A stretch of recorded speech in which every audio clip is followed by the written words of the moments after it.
Hi, my name is Julia Blake and I run and own Blake Consultants, and I would like to welcome you to my fifth and final live webinar of how to be more organised. And it's been quite a journey. Thank you for being on it with me, and I've realised quite a few things this week which I wasn't expecting to realise, and conclusions that I wasn't expecting to come to. I'm just going to move out of the way of that sun. There you go, that's a little bit better. But I've realised that being organised is actually it's a state of mind, and I've realised that it's a very different thing for everybody. And actually, some of us really block being organised. But when we think of what being organised gives us, then maybe it's easier to work through that block. There is no magic pill, so we have to train our brains to try and be more organised. And one of the ways of doing that is to embrace the positivity of being more organised. So what does being more organised in our businesses actually mean? Well, it means more time.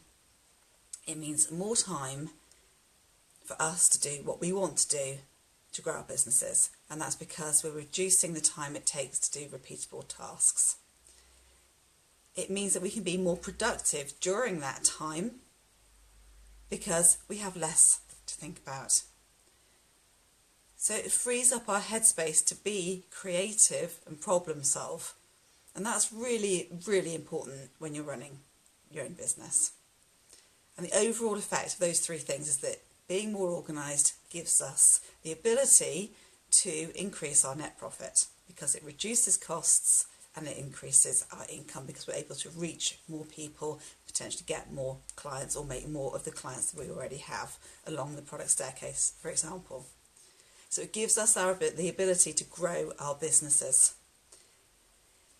During the week, we've seen that there's two types of activity probably that we do within our businesses. One is proactive and one is reactive. So it comes down to that expression, working in your business or on your business. So the reactive work is working on the client deliverables. We have deadlines that we've agreed with the clients that we want to stick to, that we have to stick to. So that's working in your business. Then we have the proactive work, which is working on your business. So that's the marketing, the business development, the new product development, all of those things. And we've seen over the last week that you have to be in a much calmer place to be proactive and to create the tools and the collateral that you need to move your business forward. It's not, I don't think it's possible to do that when you're in a stressed place. So we need to reduce that stress so that we can be proactive and work on our businesses. So when we know that parts of the business are taken care of, the repeatable tasks are scheduled, the repeatable tasks, we know that we're going to be reminded about those repeatable tasks, then we free up our headspace to work on the other stuff that we need to work on. We get more headspace. We've seen how scheduling really does help somebody be organised, helps all of us be organised. But it's not just about scheduling an appointment. It's not just about scheduling a follow-up to an appointment. It's about scheduling the work that needs to be done around that appointment. It's about scheduling the work that needs to be done around the proactive work that we need to do to grow our businesses. So about scheduling time in, blocks of time in, not just the activity on a to-do list, but actually scheduling it into your diary so that you set time aside to do it. Now, the important thing about that is that when we're doing proactive work, if we schedule the work that we need to do, when we're in that positive place, if we just schedule the scheduled time out of the diary, but just jot in a few words about the headlining stuff that we need to do, the main action, then we're prompted to do that activity and fulfill that action when we aren't feeling quite as energetic, quite as proactive, quite in the business development zone. But we're reminded to do it, and that very reminder can project us back to that positive feeling we had when we set that task up, when we set that time in our diary. So we also looked at self-imposed positive deadlines for the proactive work. We looked at how important it is to reward ourselves for doing that work, for writing that blog, for creating that project plan. Have a positive reward in there. But the deadline is about reducing the ability to procrastinate because we've put our own deadline in there, and having a break. So a reward can be a break. Most logically, it probably would be. But by having a break, then we're able to have the time to process what's been going on.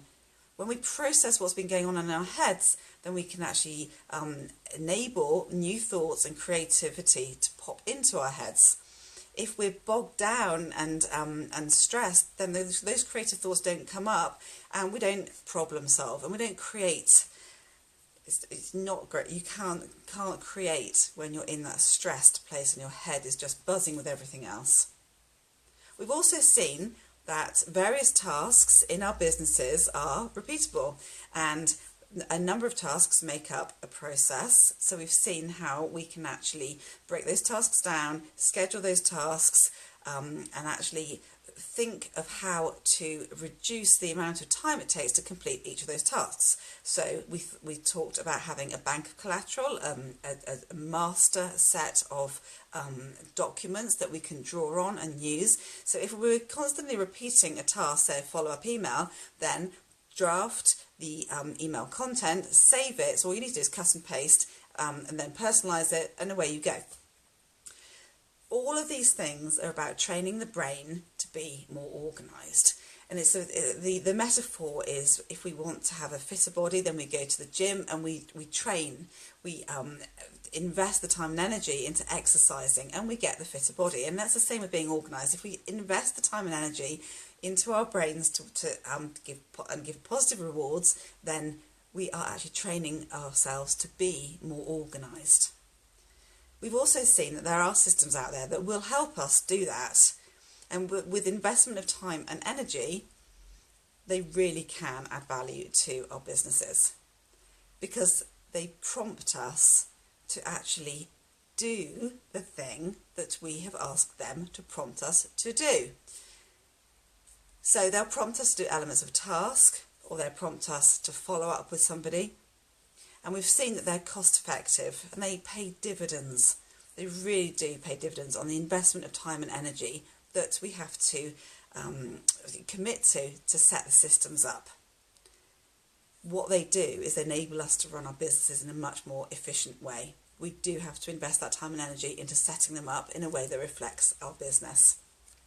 So I hope you have found the last week useful. I've loved doing them. I will be doing more Facebook Live in the future.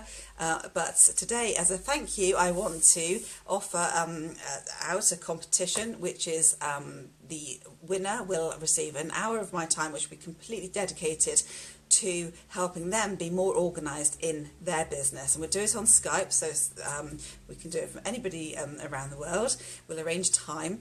But to enter the competition, then I would just ask that you like my Facebook page and that you like my Facebook video, and I will be randomly choosing a winner on Monday morning. So we've got the weekend to share the video, get it to as many business owners as possible, and I'll be announcing the winner on Monday morning. So thank you for watching, thank you for being on this journey with me, and if I can help you be more organised in your business, then please do contact me. Thank you.